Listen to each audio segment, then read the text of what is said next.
From Hollywood, it's time now for Johnny Dollar. Oh, good. Huh? Johnny, this is Ben Pringle. Ben, how are you? Still selling insurance for Star Mutual? No, not anymore. Oh, that's right. You were talking about retiring. And I have retired. Yes, year ago I quit the insurance business and bought myself a poultry farm. Well, good for you. Where is it, Ben? It's right here in Vineland, New Jersey. And how's it going? Oh, terrible, Johnny. It's terrible. Oh? When I think of all the pretty chickens that I've lost. Well, what seems to be the trouble? Johnny, somebody's trying to put me out of business. Well, I don't know who or why or how, but Ben, if I can be of any help to you. Johnny, you can. I was going to call Star Mutual because everything I have is insured pretty heavily, but first I thought I'd make sure that you're available. For you, anytime. Well, then come on down here, will you? In the meantime, I'll notify the company that you're on the way. Just give me your address and I'll be on my way.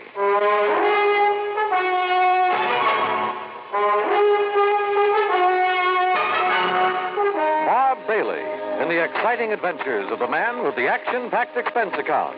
America's fabulous freelance insurance investigator. Yours truly, Johnny Dollar. Now, Act One of yours truly, Johnny Dollar.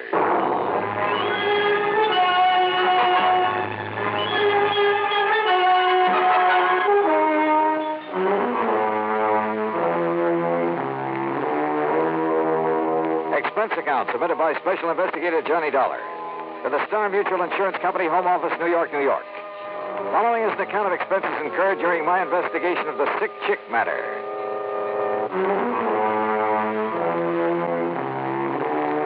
Item 1, 1050, train fare and incidentals, Hartford to Philadelphia. There, to be sure of adequate transportation, I rented a car. That's item 2, $50 deposit.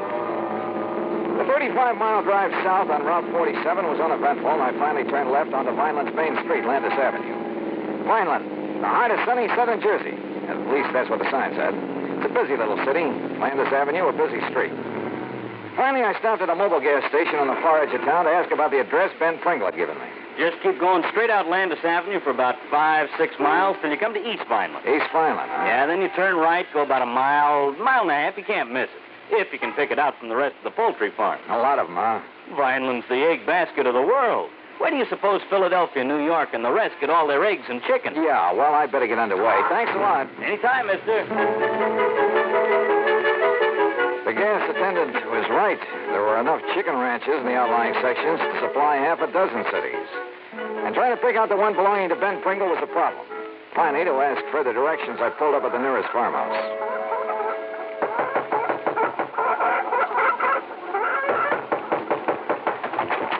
Yeah?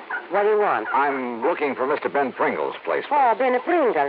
He's right next door. Oh. Ah, the poor man. Poor man? Yes, he's a coming down here from New York. He's a spend all his money, and what happens? He's going to lose his flock. Doesn't know much about raising chickens, huh? He's a don't know nothing. Joe, my old man, he's a try to tell him when he come here. It's a take more than the money to raise the chickens.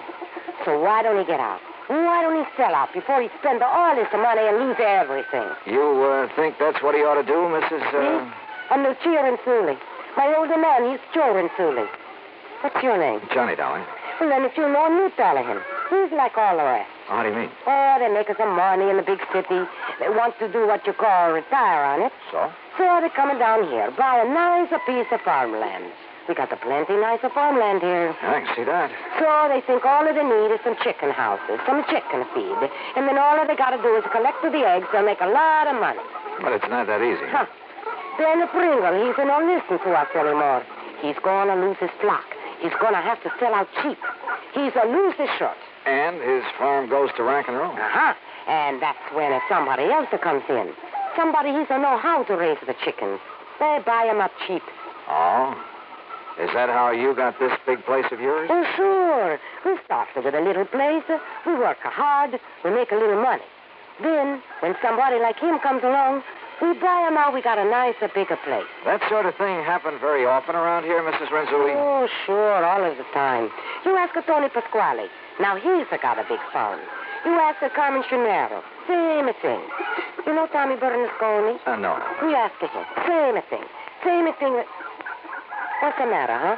Oh, I was just thinking, Mrs. Renzulli, it's pretty much to your advantage to see these people go broke, isn't it? No, you're just the one man. Frank, though, isn't it? Look, I don't know who you are, what you want. What's your business? My business is finding out why Ben Pringle's having trouble. Maybe who is causing it. You get out of here. I don't like it the way you talk. Sure. I don't think I like you. Yeah? Maybe you'll like me even less after I've talked to Ben Pringle. How about that? Get out.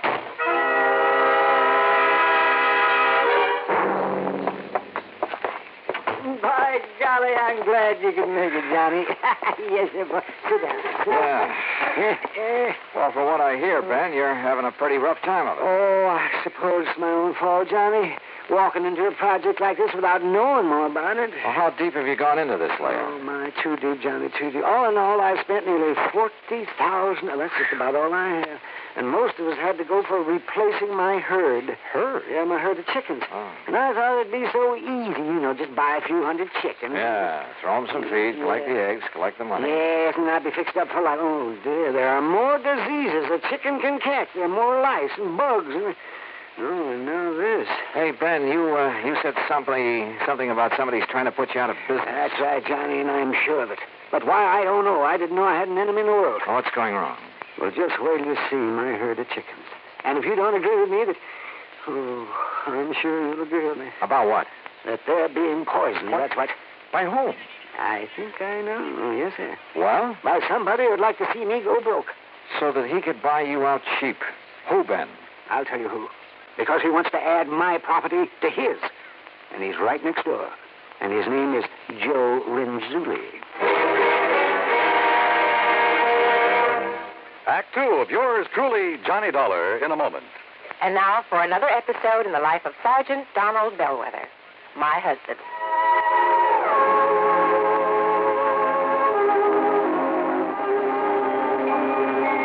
Reba! What is it, Donald? Confounded Reba, I can't find the fountain pen. I've looked all through this desk. Here it is, dear. Here it is. You must have used it as a marker when you were reading this book.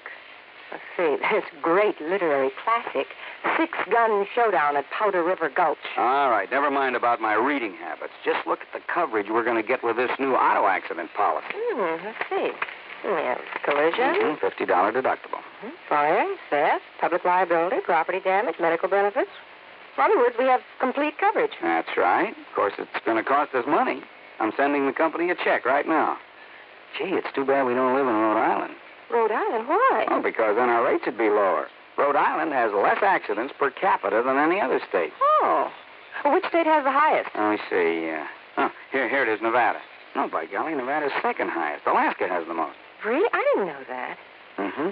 It's just too bad we can't eliminate traffic accidents completely. Not only would it save life and limb, but it'd be a lot less strain on the pocketbook. Yeah, that's for sure.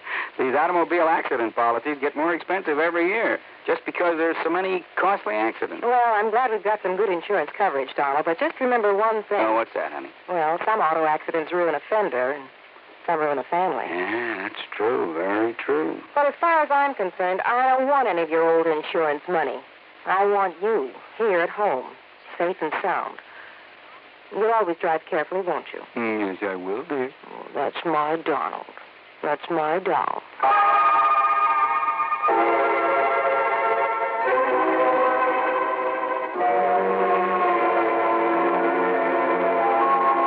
And now, Act 2 of yours truly, Johnny Dollar, and the Sick Chick Matter.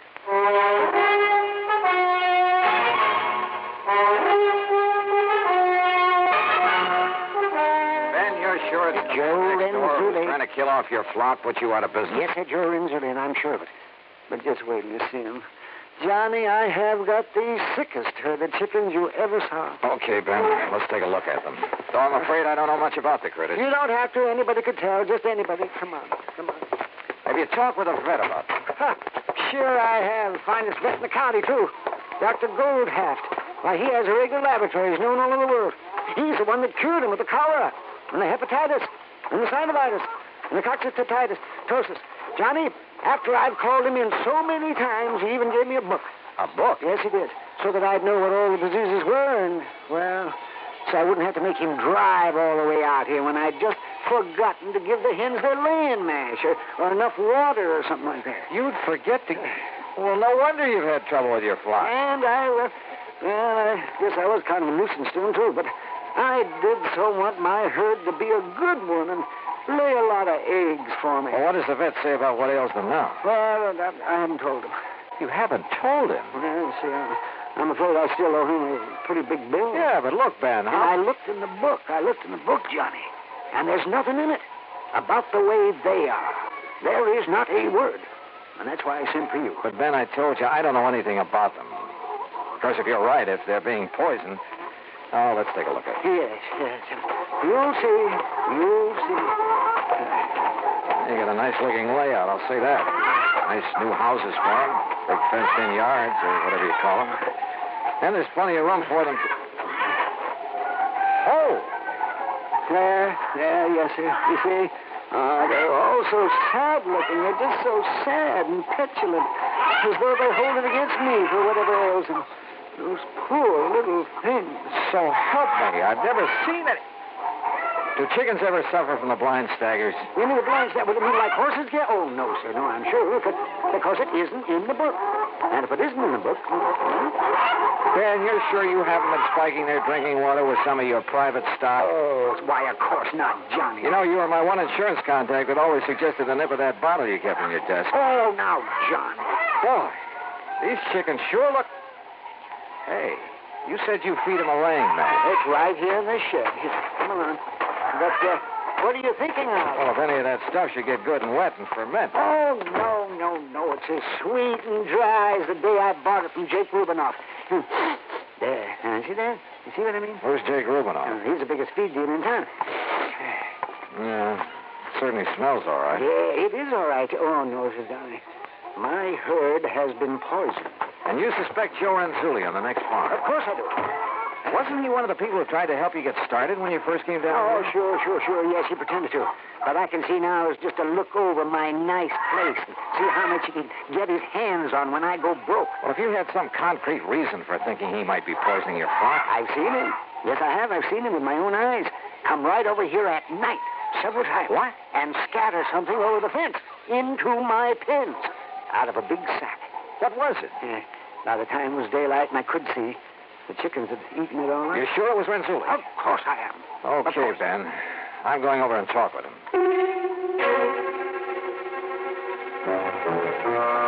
I went back to the farm next door. I found Joe Renzulli in one of his sheds. Tall, husky, and well-tanned. He was hard at work building some kind of an affair with a large wooden frame. There. These are finished. Like I say, Mr. Dollar, you're keeping the chickens in a cage up off the ground. They're more healthy. You get them more fat. Bring a better price in the market. Yeah. How you like that, huh? I asked you a question, Mr. Renzulli. I'd like an answer. Now. All right, I tell you. I think you better. It's because I try to help the poor man without he to find out. So I throw it over the fence at night when he's in O.C. Throw what over the fence? Well? Yeah. Move. It's a sock. There, you see? In this one. XLNC Vitagrow supplement. That's right. The vitamins. Vitamins? These are chickens. They're sick. He don't know what to do. He's a waste all his money. He's a nice fella, so I help him. You sure that bag doesn't contain some kind of poison? Poison? Yeah. No. Where'd you get that stuff? Jake Rubinoff feed store. What are you trying to accuse me of? Nothing. Yet.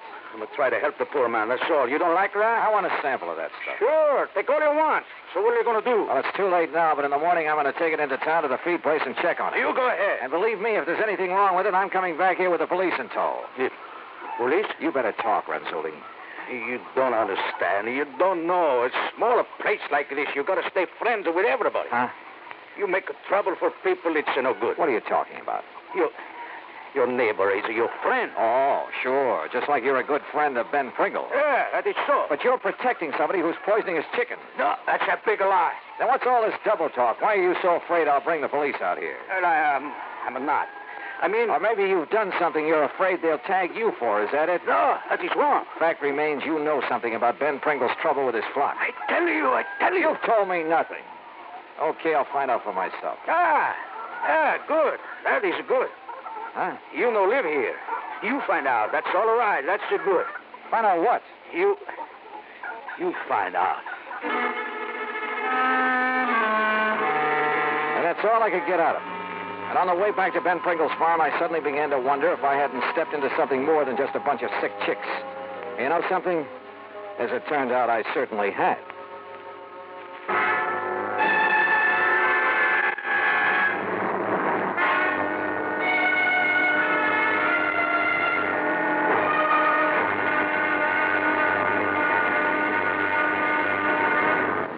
Act 3 of yours truly, Johnny Dollar, in a moment.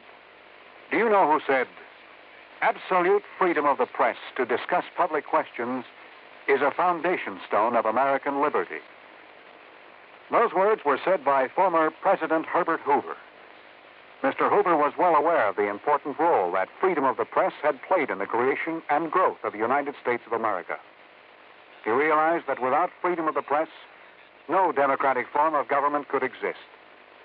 One of the first steps in the path toward totalitarianism is the creation of a controlled press. A free press hampers the work of a potential dictator. When the press is free, the people of a country are free. When the press is not free, the people of a country are in danger of slavery. Remember the words of Herbert Hoover. They are part of your American heritage. Freedom of the press is a foundation stone of American liberty. And now, Act 3 of yours truly, Johnny Dollar, and the Sick Chick Matter.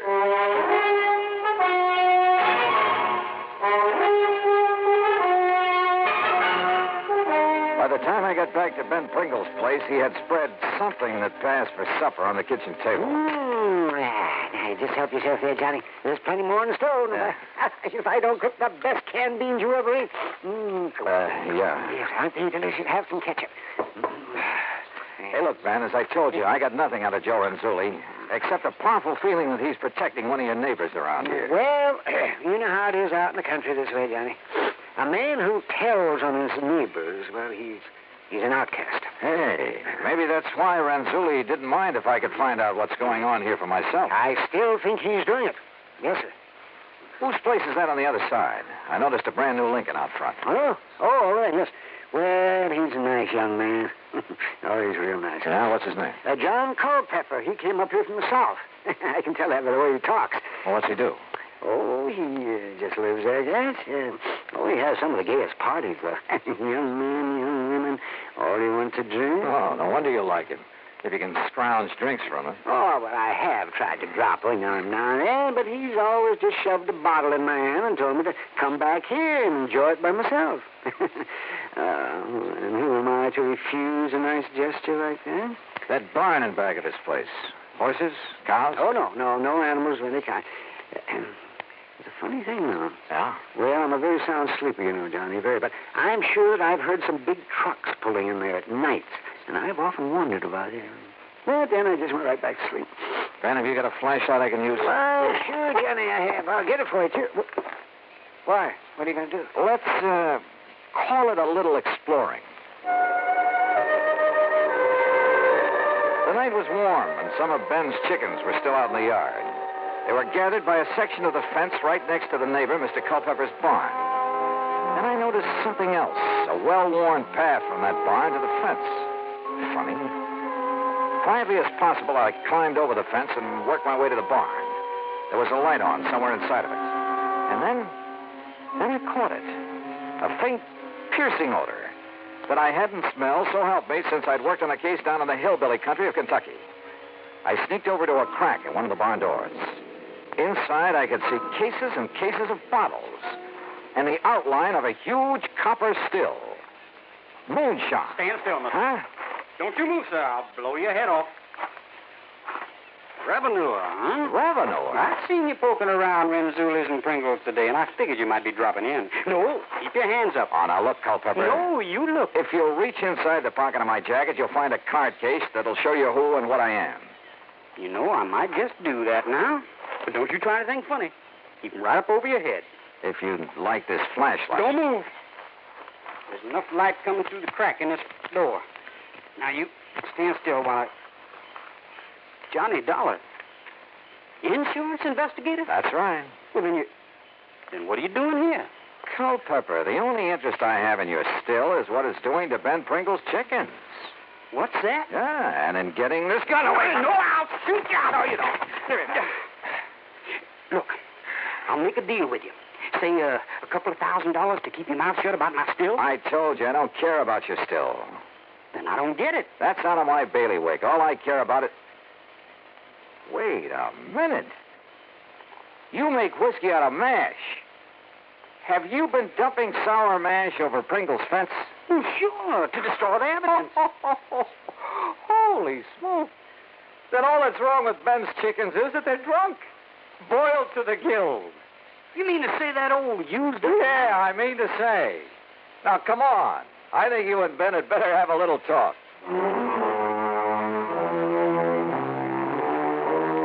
So they talked, Ben and Culpepper. In exchange for not being reported, Culpepper agreed to pay my expense account, Ben's veterinary bills, and to move out of the county. Oh, I suppose I should have notified the local authorities of what was going on. But isn't that really a job for the company? After all, like I said, it is out of my bailiwick. Hey, you know something? The stuff Culpepper was turning out in that old barn wasn't half bad. Expense account total to the company, nothing. Yours truly, Johnny Dollar.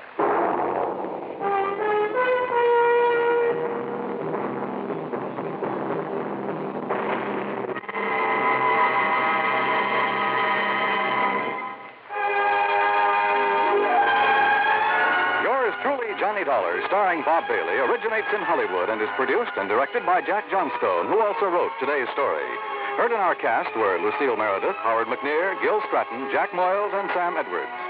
Be sure to join us next week, same time and station, for another exciting story of yours truly, Johnny Dollar. This is Dan Cubberly speaking.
Johnny Dollar has been a presentation of the United States Armed Forces Radio and Television Service.